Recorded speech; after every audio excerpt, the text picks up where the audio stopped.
Understanding emotions for effective leadership. Meet my boss, a character indeed. When panic strikes, he transforms into a loose cannon, shooting out hurtful words without restraint. It's risky, especially as the watchful eyes of the seniors take notice. Witnessing his chaotic outbursts, I can't help but think he's making a fool of himself. I remember what he said, like a bunch of arrows waiting to be used when needed. Our work story continues, and I'm ready to remind him of his own words when the right time comes. Each one of us at work, whether you're a leader or a team member, bound to experience this, right? So, today, let's talk about how a leader can understand and enhance their emotional intelligence to positively impact their way of leading. Today, I want to talk about something really important for leaders' emotional intelligence. It's like having a special skill that helps leaders understand and control their own emotions,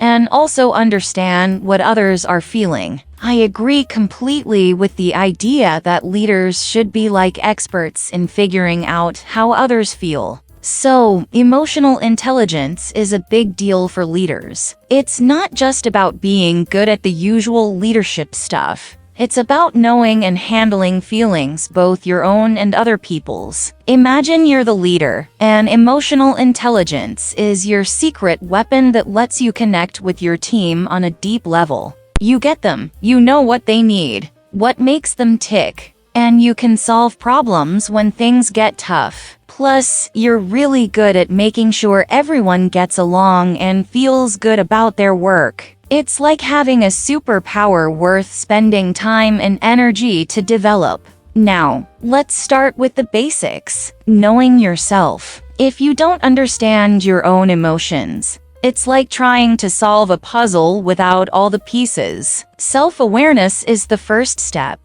It means knowing your own feelings, figuring out how they show up, and understanding how they affect the things you do and decide. One of you rightly said that self-awareness doesn't need much else. It's the heart of emotional intelligence. Before you try to understand others, you've got to know yourself. Imagine it's like a rulebook. First, understand yourself, then go on to understanding others. A leader armed with self-awareness and emotional intelligence can understand how people feel and react in any situation. Think about a leader who stays calm when things go crazy, handles challenges without freaking out, and is tuned into their own emotions. Such a leader is better at dealing with the different ways people act in the workplace. Leadership is not just about telling people what to do. It's about navigating through the emotions that shape how people interact with each other.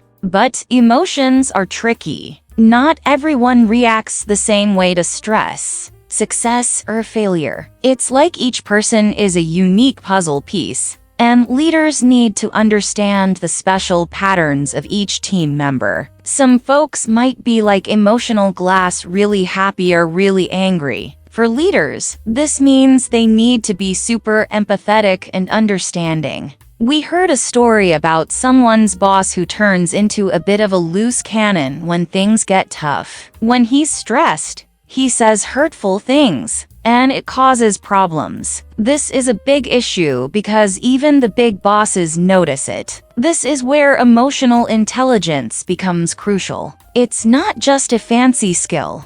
It's like a safety net that prevents leaders from causing harm to themselves and their teams. The idea of forgiving and forgetting is also brought up. While forgiving might be possible, forgetting is a different story. Words have an impact, and a leader who doesn't realize the power of their words risks pushing their team away. Emotional intelligence is not just a skill. It's a responsibility that leaders have to take seriously for the sake of their teams. Let's get into the practical side of emotional intelligence for leaders. It's a two-step process: one, managing your own emotions, and two, understanding others. Imagine it's like a dance. On one side, the leader is aware of their own feelings, and on the other side, They're experts at understanding what their team is feeling. This dual focus on self-awareness and empathy is not just something leaders should do.